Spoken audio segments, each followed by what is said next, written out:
Hello दोस्तों, स्वागत है एक बार फिर आज आपका बीके स्टडीज़ के यूट्यूब चैनल में। देखिए, आज से हम अपनी लेखपाल सीरीज स्टार्ट कर रहे हैं, जिसके तहत हम आपको 4 टॉपिक कवर कराएंगे, जिसमें टॉपिक होंगे ग्रामीण विकास, जीएस, मैथ और साथ में हिंदी। डेली 1 बाय 1 एक सब्जेक्ट की वीडियो आएगी, जिसमें 25 क्वेश्चन सम्मिलित होंगे और लगातार ये सीरीज अब जारी रहने वाली है। तो आइए हमारे साथ शुरू करते हैं लेखपाल पद 5200 स्पेशल टेस्ट सीरीज। आइए शुरुआत करते हैं आज ग्रामीण विकास से। Welcome to VK studies YouTube channel Rampur. देखिए, लाइक शेयर और सब्सक्राइब करना ना भूलें। वीडियो अगर आपको पसंद आता है और वीडियो लगता है कि आपकी स्टडी में हेल्पफुल है, तभी शेयर करें और तभी सब्सक्राइब करें। पहले आप वीडियो को देखें, समझें। अगर वीडियो लगता है कि आपकी स्टडी में मदद करे, तभी दूसरों को फॉरवर्ड करें। और मेरी गारंटी है, अगर आप वीडियो के अंत तक बने रहे तो एक एक क्वेश्चन आपके लिए बहुत ही इंपॉर्टेंट क्वेश्चनों को चुनकर लाया हूँ। आइए शुरू करते हैं। देखिए, जैसे पहला क्वेश्चन है, राजस्व परिषद की स्थापना कब हुई। देखिए, यहाँ पर क्वेश्चन है राजस्व परिषद की स्थापना कब हुई। तो याद रखेंगे, राजस्व परिषद की स्थापना 1831 में हुई थी। कब हुई थी? 1831 में, याद रहेगा। फिर आता है दूसरा क्वेश्चन। दूसरे क्वेश्चन पर देखेंगे, स्थानीय स्वशासन का मैग्ना कार्टा कहा जाता है। लॉर्ड रिपन के 1882 के प्रस्ताव को, 1861 के अधिनियम को, 1909 के अधिनियम को, 1935 के अधिनियम। देखिए, जहाँ तक हम जानते हैं कि स्थानीय स्वशासन के पिता लॉर्ड रिपन, जब स्वशासन के पिता, तो जो मैग्ना कार्टा कहा जाएगा लॉर्ड रिपन के, किसको कहा जाएगा? प्रस्ताव को। 1861 का जो अधिनियम है वो न्यायालय से, 1909 का अधिनियम मार्लियामेंटो सुधार से और 1935 का अधिनियम भारत शासन अधिनियम से रिलेटेड है। मांटो मिर्लो मार्लियामेंटो जो सुधार है, उसमें आपने देखा कि उन्होंने कहा था, जहाँ से हिंदू मुस्लिम सांप्रदायिकता को बढ़ावा दिया था, और उन्होंने कहा था मिंटो ने कि हमने नाक के दांत बो दिए हैं, इसकी फसल बहुत भयानक होगी, जो कि आगे चलकर उनकी बात सच साबित हुई। अगला क्वेश्चन आता है, उत्तर प्रदेश में ग्राम पंचायत समितियों में से कौन नियत नहीं है। देखिए, यहाँ पर बात हो रही है कौन नियत नहीं है। तो नियोजन एवं विकास समिति, निर्माण कार्य समिति, शिक्षा समिति, फिर आता है पथकर समिति।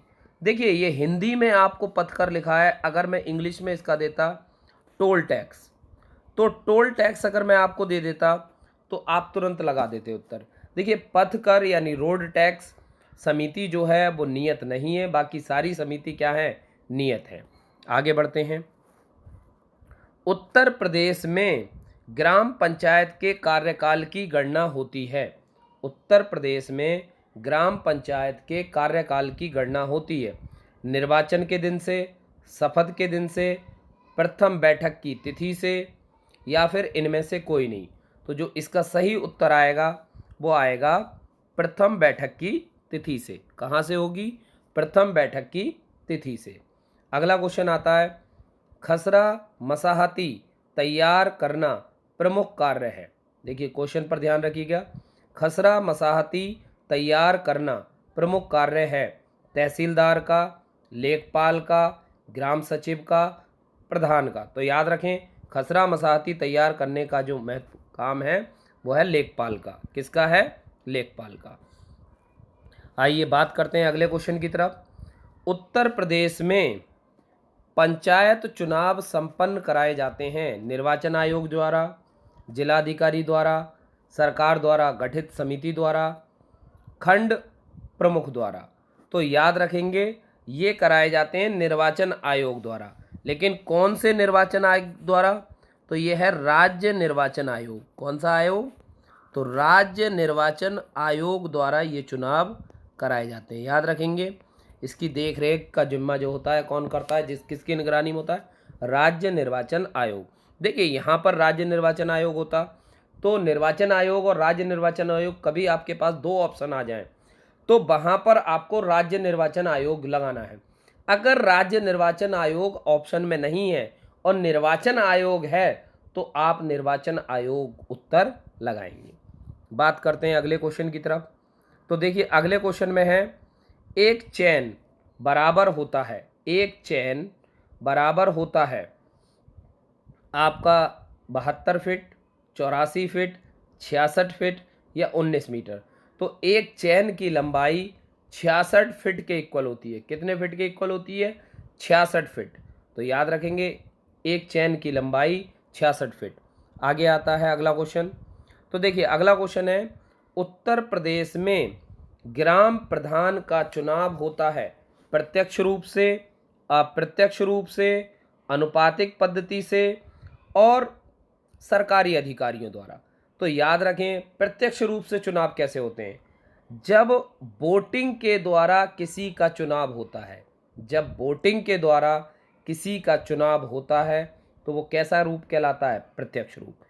जब वोटिंग के द्वारा एक टीम चुनी जाती है और उस टीम से लोग आपस में आपसी सहमति से एक नेता चुनते हैं तो वो होता है अप्रत्यक्ष रूप से। फिर उसके बाद अनुपातिक पद्धति। अनुपातिक पद्धति में टॉप कैंडिडेट को हटाकर जो लीस्ट कैंडिडेट होता है उसके मतों को टॉप कैंडिडेट में बांट देना। यह प्रक्रिया तब तक चलती है जब अंत तक दो लोग नहीं बच जाते और अंत में उन दोनों के बीच में बाकियों के मत बढ़ जाते हैं एक अनुपात में।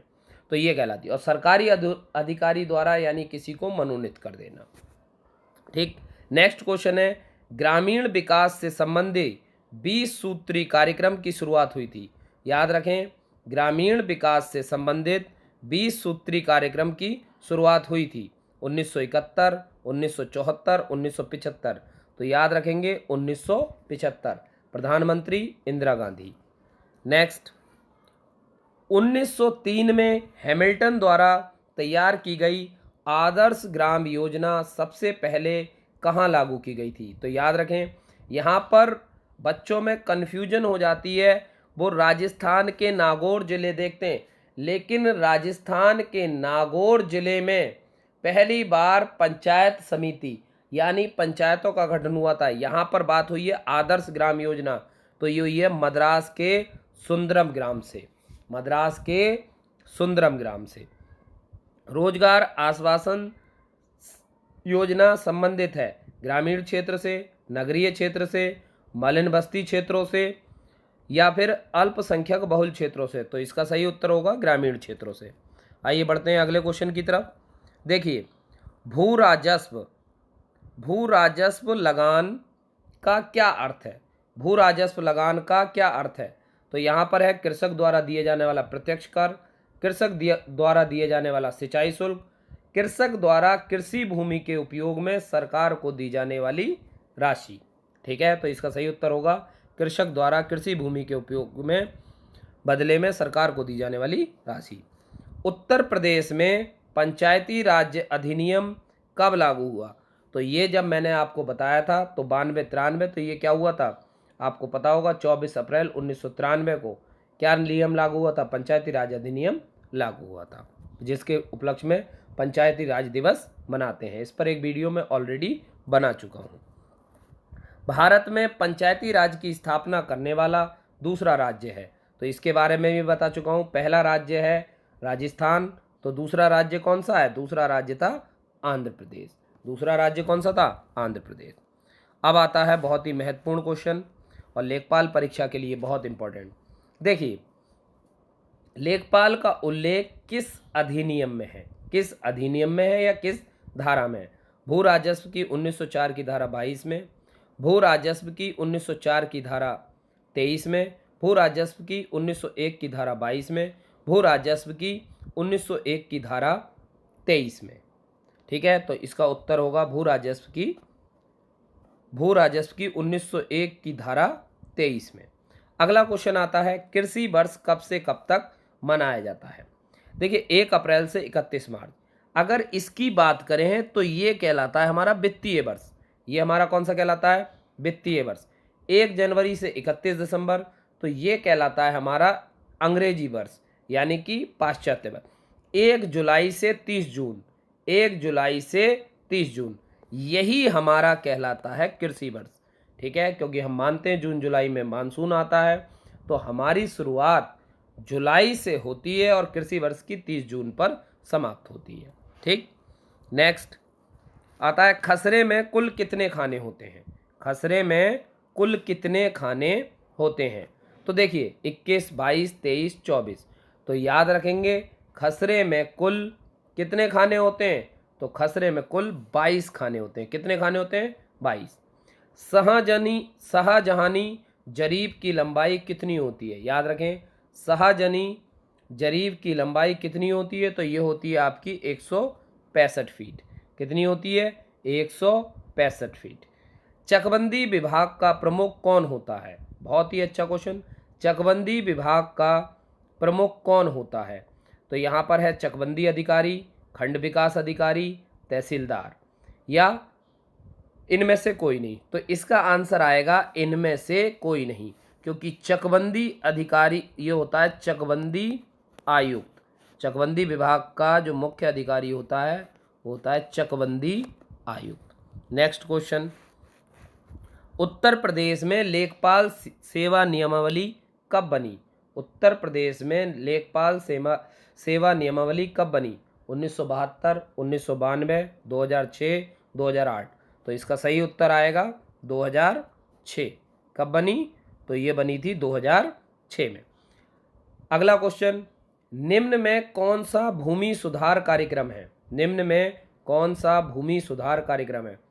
काश्तकारी सुधार, मध्यस्थों का उन्मूलन, खेती योग्य भूमि की सीमाबंदी, उपयुक्त सभी। तो इसका जो सही उत्तर आएगा, तो इसका सही उत्तर है उपयुक्त सभी। नेक्स्ट क्वेश्चन, खतौनी में कितने खाने होते हैं? खतौनी में कितने खाने होते हैं? तो खतौनी में पहला है 13, 15, 20, 22। तो याद रखें खतौनी में कितने खाने, जो ग्रामीण क्षेत्र से रिलेटेड है उन्हें पहले ही पता है खतौनी में कितने खाने होते हैं, 13। अगला क्वेश्चन, एक बिस्वा होता है 15 बिसबंसी, 18 बिसबंसी, 16 बिसबंसी या फिर 20 बिसबंसी। तो एक बिस्वा होता है 20 बिसबंसी के बराबर। नेक्स्ट, एक एकड़ में कितना बीघा कच्चा रकबा होता है? एक एकड़ में कितने बीघा कच्चा रकबा होता है? तो इसमें आएगा आपका उत्तर 5 बीघा। कितना? 5 बीघा। ये याद रखेंगे 5 बीघा है, यानी ऑप्शन ए, 5 बीघा कच्चा रकबा होता है। 5 बीघा क्या होता है? कच्चा रकबा। जरीब सर्वेक्षण में क्षेत्र को किस ज्यामिति आकृति में नापना आसान होता है? जरीब सर्वेक्षण में क्षेत्र को किस ज्यामिति आकृति में नापना आसान होता है? तो इसका सही उत्तर आएगा त्रिभुज। इसका सही उत्तर आएगा त्रिभुज। देखिए अब आज के क्वेश्चन, पहले एक बात याद रखेंगे, बीके स्टडीज आपके लिए लगातार डाटा ला रहा है। साथ ही आप मैथमेटिक्स और साइकोलॉजी के लिए आप एनी टाइम कॉन्टैक्ट कर सकते हैं। मोबाइल नंबर आपके सामने है। साथ ही bkstudies.com वेबसाइट पर जाएंगे, वहाँ से हमारी मोबाइल ऐप मिलेगी और मोबाइल ऐप के ज़रिए आप टेलीग्राम, व्हाट्सएप, फेसबुक, ट्विटर के चैनल से जुड़ सकते हैं और भी सब्जेक्ट का डाटा आप प्राप्त कर सकते हैं। अगर लगातार आप हमारे साथ बने रहिए। क्वेश्चन कैसे लगे ये बात आप कमेंट बॉक्स में ज़रूर लिखें। साथ ही अगर आपको पसंद आते हैं तो लाइक और शेयर ज़रूर करें। अब आते हैं आज के क्वेश्चन। तो देखिए आज का जो क्वेश्चन है वो ये है, ब्रिटिश काल में लेखपाल को किस नाम से जाना जाता था? ब्रिटिश काल में लेखपाल को किस नाम से जाना जाता था? दूसरा क्वेश्चन, लेखपाल का पद किसके शासनकाल में शुरू हुआ? लेखपाल का पद किसके शासनकाल में शुरू हुआ? ये दोनों क्वेश्चन आप कमेंट बॉक्स में टाइप कर सकते हैं। हमारे साथ बने रहने के लिए शुक्रिया, धन्यवाद। आपका दिन शुभ रहे।